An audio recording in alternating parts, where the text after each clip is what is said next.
science of color. And this, by the way, is the proper spelling. Color can convey a mood or a feeling. So, for example, the words frilly and freaky conjure different feelings and color palettes. Here in the examples, you can obviously see Frilly Lily and Sinister Visions have very different color schemes and feelings that are evoked with their color. Designers use color to emphasize an object or a message. They also use color to de-emphasize objects. Here are some very beautiful examples of color. Different cultures perceive the meaning of color differently. So right here on the top, we have a German website. It's very clean, and not saying all German websites are very clean and muted in color. There are obviously varying different degrees of color in any sort of website, but here are some great examples of a German website and a Japanese website, and you can see the styles are quite different. The color wheel. Sir Isaac Newton discovered that a prism separates light into a wide spectrum of colors. We can see on the color wheel which colors sit near each other, and this has allowed us to establish an official vocabulary for color schemes, such as analogous, which are colors that are next to each other on the color wheel. Similar in temperature, they have minimal contrast and are dissonant. Complementary are opposites on the wheel. They have opposing temperatures and they create different mood than an analogous scheme. Now, it's not necessarily up and down. It could be left and right, diagonals.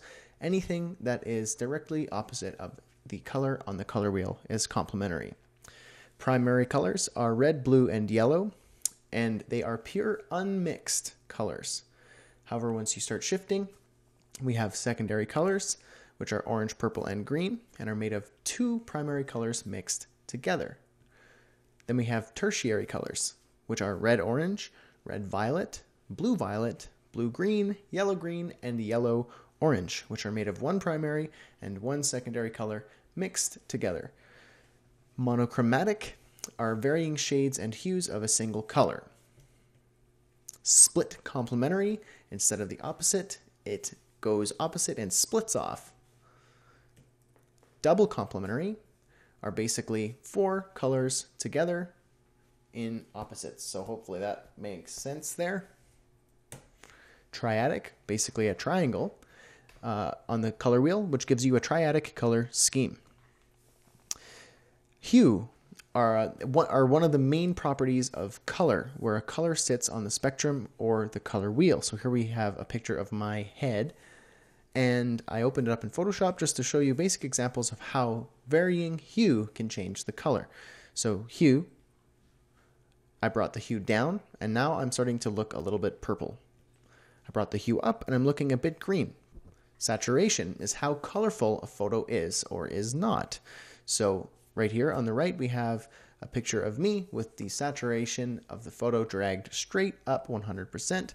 And at the bottom, we have a black and white photo where the saturation is completely removed from the photo. Brightness, also known as lightness within Photoshop. How much light is added to or removed from a photo. So you can see here, the top example, we have 50% less light, and at the bottom, 50% more light. Color models. We have for screen, we have RGB, which is red, green, and blue. We have hexadecimal, which is used in HTML. So for example, we have 1A, 1F, 2B, or you can have 00000, so on and so forth. If you've taken any of my coding courses, you will immediately recognize this. If not, that's okay. This will come up later in our HTML section. And HSB, which is hue, saturation, brightness, which we just saw. And for print, we have CMYK, which stands for cyan, magenta, yellow, and key, or black. And these are the primary ink colors. And Pantone is a custom ink. Pantone ink is a leading authority on color. So the general guidelines for creating a color palette are as follows. Know the purpose and the message of your design or your website. Review the color basics that we just covered. Choose a dominant color, so decide if your website is blue or pink or so on and so forth. Choose an accent color, so play around with the schemes and see what accent color you would like to accentuate your primary color. Experiment with different shades and hues. Keep it simple, limit colors, don't go crazy. And record your color palette for reference, because if you're going to be using this in a design or logos, branding materials, print materials, web design, so on and so forth, you're going to need to have access to those exact colors. All right, awesome. We're going to move on into the next lecture. Great job.